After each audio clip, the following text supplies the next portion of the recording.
Welcome back to our channel, this time in the icy cold frost. Winter has been a real challenge with the freezing temperatures and storms, relentless rain, and we are wishing for spring. Welcome to Mini Motley Sanctuary. I'm Anna and I run a little animal sanctuary in the heart of the Suffolk countryside in England with my mum Ruth, and we do this together. And I'm currently out on the sanctuary. As you can see, we are in the heart of the English countryside, but also the English winter time, and it's completely frozen over and frosty right now. We're here to look after, to nurture, to care for these incredible animals who have all had really difficult backgrounds. They're with us for their own reasons, whether they've been abandoned, whether they've been at threat of slaughter, whether they've been abused. They've all come to us for a safe forever home. And January time is particularly difficult because of exactly what you can see right now all around me. Frost and ice. Look at that. Frozen solid, frozen over.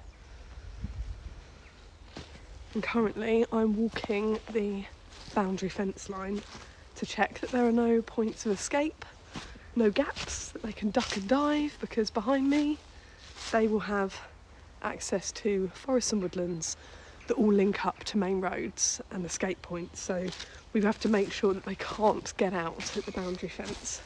So I'm just checking that we're all upright, that we're all safe, and that the horses and sheep can't dodge any gaps. As you can see, the frost and the ground is frozen solid, and we don't live on site at the sanctuary. We actually rent this land in the local area, and we need to get here as often as possible to deliver ad lib hay so that they have forage. Now, our animals all live out 24/7. We like to keep them as naturally as possible because it's best not only for their physical health, so that they're always roaming and foraging and adventuring and exploring, but it's good for their mental health as well. We want them to live as peacefully and as naturally as possible. But it means that right now, can you hear how brick solid that is, the ground? There's nothing that they can eat here. There's nothing that they can pick at. So usually they would be picking at tufts of grass. They would be grazing constantly, because sheep and horses always have to be grazing to keep them healthy and happy and to keep their digestive systems moving. They've all got very sensitive digestive systems. And they would also be picking at the hedgerows, at the bushes, at the leaves in the trees, or in winter at the fallen leaves that they can find. Right now they can't, so they are reliant on us delivering hay. So we've just popped out lots of sections of hay on the ground, scattered across the field, so they're all over the other side, whilst I check for any gaps or points that they can break out, because not only is it a threat that they could get out into the woodland behind me, which is not an area of land that we rent, so obviously that area of land doesn't belong to us. Obviously none of it does, but it would be a real risk if they get out, because we don't have access to this land, but because also it leads to main roads and farm machinery and active farmland where there are obviously tractors at work. But also, as you can see, there's a bordering river, there are bordering ditches, so that would also be a security and safety risk for the animals. If they get out, they could get stuck. So we have to make sure that the fence is solid. This is an electric fence, so we always make sure that the electric is nice and strong by testing it with the grass. We pop a blade of grass on, fill that pulse to make sure that the electric current is reaching that area, to keep them safe, to keep them in, to keep them secure. What is also really quite frightening for us as animal owners and animal carers at this time of year, and anyone who owns livestock will also feel this, is that the ground is so hard and slippery. So for instance here, it's like an ice rink. I could just go over at any point. It's scary. You have to trust that our horses, our sheep will tread carefully on the land, and luckily they do. You can see they're using their intuition, their instinct. Winnie, our big Cobb Cross Connemara rescue horse, she will tread really steadily through the frost and through the ice. You can see her thinking and her ticking over and working out which way, which route is the best for her to take, is the safest. Actually, you can see here, if we have a look at the footprints. See the hoof prints there? They've come to the edge of this frozen pond and they've decided, nope, not safe enough, and they've stopped, which is brilliant. That's exactly what we want them to do. We want them to use their natural instincts and intuition, because these animals, these creatures are built for roaming. They are built to make these kind of decisions, to decide what's safe for them to journey across and what isn't. So we have to trust as owners that they will make that decision and let them have that free range access and let them be out 24/7, even in these temperatures, even in these weathers, because they are built for it. Here comes Winnie now. She's come to see what I'm up to. She says, "What are you doing talking out in the frost? I want to come and join you." You can see this field is much more green where the sun's been shining. This is Winnie, our Cobcross Connemara rescue, aren't you? She came to us frightened of everything, frightened of people, and frightened of tools, frightened of being caught. She had a really difficult time in Ireland, being passed from pillar to post, and was tethered up, tied up. She became very frightened of people, didn't you? Very mistrusting of people and humans, and was very scared, and took many years to build her trust, didn't it, Winnie? Yeah, but we got there through a lot of bonding, didn't we? Through a lot of bonding, given her time, a lot of therapy. And Winnie's on red alert, as you can see. Now that is because there is a herd of horses just behind us that don't belong to the sanctuary. And that causes great curiosity from the horses that are in our care, because they are, of course, friends to get to know and to chat to over the fence. So they'll often call out to each other, and they'll prance and they'll dance and they'll show off and they'll call out and they'll have conversations over the fence, which is really, really sweet. Over there in that corner, particularly slippery, so we've cordoned it off so that they don't get stuck against the fence. They are naturally, in the wild, built for exploring and for, you know, travelling over mountains and rivers and rocky pathways. So we have to trust that they will use their natural smarts, intelligence and instincts. But here she comes, in the frost, nice and steady. Here she comes. This is called mutual grooming. She loves to mutual groom. She's grooming my bandana, my warm ear cosy that's keeping me warm in this English winter.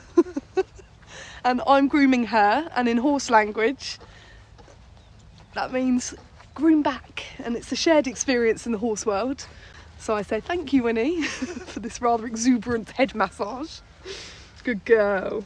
And that shows a real bond and a friendship, because this is what horses do in a herd when they are friends, and when they trust someone or trust another horse, they will allow you to groom them, or they'll allow the horse to groom them. So it shows that she has a connection with me, a special connection. So I give her a groom and I get one back. But you have to be careful, because Winnie, as humans, we are a lot less robust than you. So a vigorous massage actually could do a bit of damage if she clonks us around the head, because she is a half a ton beast, if you can see. She weighs about half a ton, which has been really good, and she's been really relaxed, which is lovely. And actually the sun's shining today, which makes a difference. We've had -6 in the Suffolk countryside, haven't we, Winnie? And you can see that Winnie's not wearing a horse rug, otherwise known as a horse coat, because she is built for this weather. She's got a lovely thick warm coat, and actually underneath this mane the warmth is radiating, actually so much so that she's keeping my hands warm. That's why I haven't got gloves on, because this one is keeping me warm. Good girl. Actually, this is a lovely peaceful moment. If you'd have asked me how I would have thought Winnie might react having her neighbouring herd of horse friends and a selfie stick, which is totally new to her, I would have said she wouldn't be this relaxed. But look at her. This is lovely. This is lovely, isn't it? It shows how far she's come as well, which is brilliant. Back at the stables, holding the fort, is Mum Ruth and little curly Bertie, sticking his nose through the fence to watch proceedings and supervise. My gloves have actually frozen, look. solid. The fingers have gone the fingers where they got wet, that's actually like concrete.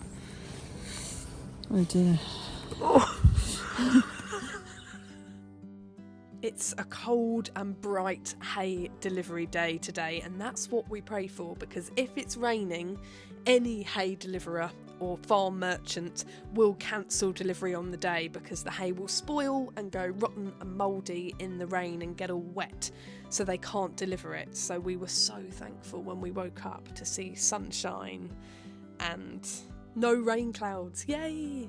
And a huge thank you to those who have donated and contributed to our Just Giving page for our winter fund. We cannot thank you enough for your kindness and generosity. If you want to take a look, we will pop a link in the description below. If you can, share and spread the word and help us reach our target, we would be so grateful. Thank you so much. You can see the Herdwicks love to watch and be onlookers from afar to oversee the hay and the bales piling up in our hay store, hoping that we'll throw some sections over the fence for them and sticking their snouts through in the hope that Mum Ruth will pop them a Herbie treat or two, because they absolutely love them. And for those of you with a keen eye will have seen during those hay delivery shots that little Diesel is sadly still inside on box rest in his stable, getting lots of pampering but still not very well. And we will be doing a very detailed update to our Patreon supporters very soon. He will be undergoing more vet visits and blood tests, but please know that he is being spoilt and given lots of love and affection whilst he's inside, lots of low sugar treats and things to keep him occupied whilst he's recovering and getting better. And we'll update you as soon as we know what's going on.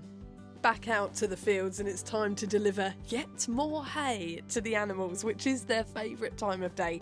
They love to scavenge and root and dig and forage through the hay because it's got lots of little plants and leaves in that they love munching on and finding within the sections of hay. And we pop up hay nets when it's particularly wet or frosty, snowy or stormy or windy to stop it blowing away, to keep the hay more secure and dry up in their nets. And I know that some people who keep sheep think, oh no, don't use hay nets, the sheep will get stuck, either their heads or their hooves. Sheep are accident prone, we know that to be true, but ours have all had access to hay in hay nets since they arrived individually with us at the sanctuary, so they're very much used to having their hay delivered in this way. And when we first gave it to them in nets, we kept a close eye on them to make sure that they don't dig at the holes with their hooves and get stuck. And ours actually, touch wood, all stand very sensibly, sharing, lining up in a queue at the snack bar along the fence, enjoying their hay nets. And funnily enough, you wouldn't believe it, but the sheep actually prefer to eat their hay at the hay nets rather than in piles on the floor. Yeah, call them spoilt or call them ponies. I don't think they know the difference.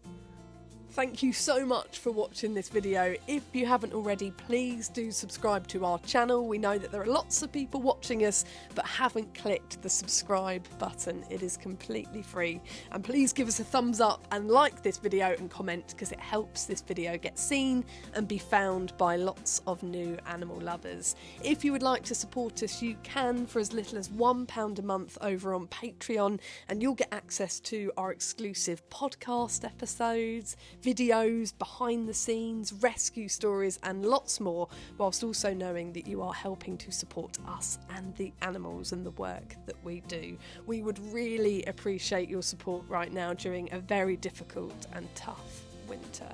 Thank you so much to our amazing patrons. We couldn't do this without you, and we're sending you loads of love. We'll see you next week in another new video. Take care.